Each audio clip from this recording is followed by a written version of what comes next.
Assalamualaikum warahmatullahi wabarakatuh. Perkenalkan, nama saya Hawer Nur Aziz. Saya dari kelas 3B, Prodi D3 Keperawatan, Stikes Muhammadiyah Ciamis. Di sini saya akan memaparkan tentang cara-cara perawatan luka perineum kepada ibu yang sudah melahirkan. Adapun tujuan keperawatan luka perineum ini adalah mencegah terjadinya infeksi sehubungan dengan penyembuhan jaringan ataupun pencegahan terjadinya infeksi kepada saluran reproduksi wanita yang terjadi dalam 28 hari setelah kelahiran anak atau aborsi. Untuk langkah-langkah dalam perawatan perineum kepada pasien ini, yang pertama, tentunya kita harus mempersiapkan alat terlebih dahulu. Untuk alat-alat yang dipersiapkan, diantaranya sebagai berikut. Baki beserta alasnya, kemudian set steril yang berisi kapas dan kasa steril, pinset anatomis, pinset chirurgis, dan kom kecil. Kemudian korentang,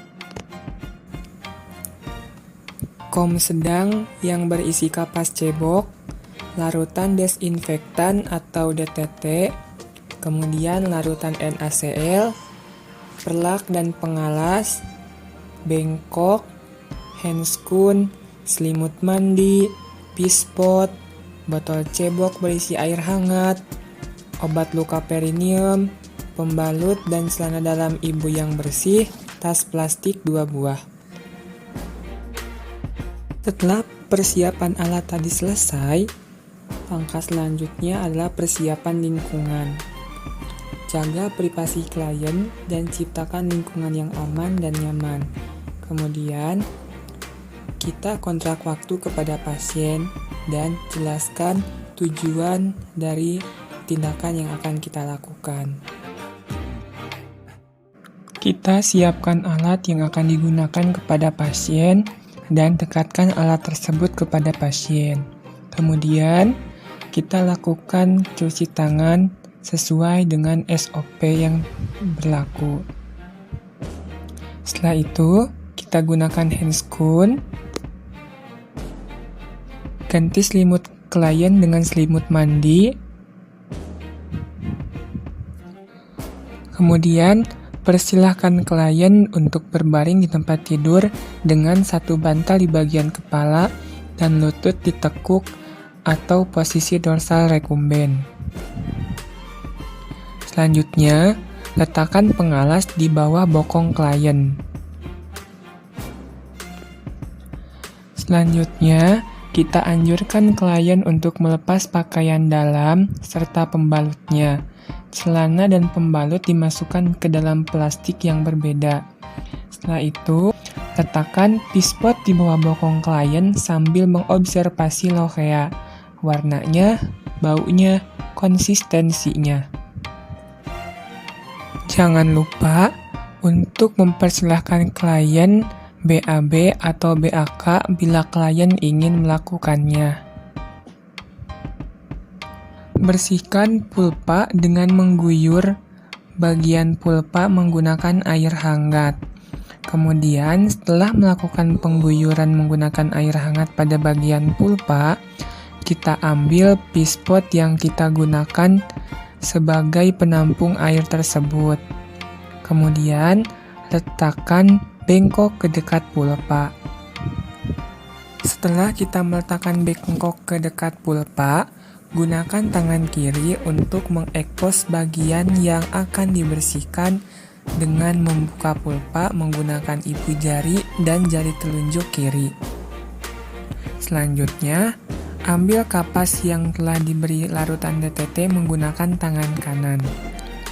Bersihkan pulpa mulai dari labia mayora kiri, labia mayora kanan, labia minora kiri, labia minora kanan, vestibulum, arah dari atas ke bawah dengan kapas hingga bersih.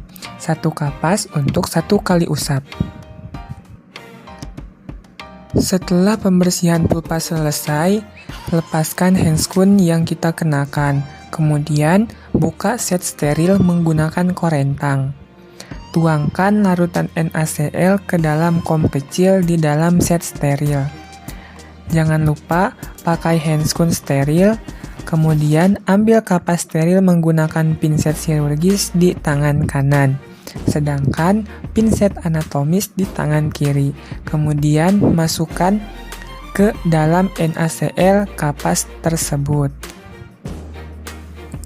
Bersihkan luka perineum dari arah depan ke belakang. Bersihan sesuai prosedur perawatan pulpa hygiene. Lakukan hal tersebut hingga area perineum tampak bersih. Kemudian, amati ada tidaknya tanda-tanda infeksi di sekitar area tersebut. Jika ada infeksi, beri obat luka pada area yang terinfeksi, lalu tutup luka dengan kasa steril. Langkah yang selanjutnya adalah memasang pembalut dan celana bersih.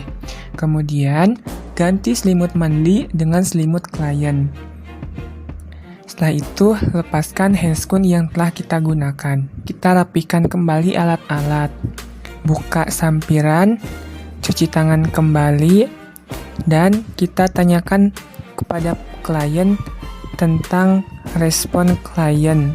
Kemudian kontrak waktu kembali, dan salam terapeutik. Jangan lupa evaluasi hasil dari pembersihan luka perineum tadi. Apakah ada tanda-tanda infeksi pada area perineum ataupun tidak? Nah, itu adalah langkah-langkah dalam perawatan perineum pada pasien post atau sesudah melahirkan. Semoga apa yang saya sampaikan tadi bisa bermanfaat bagi kita semua. Terima kasih. Wassalamualaikum warahmatullahi wabarakatuh.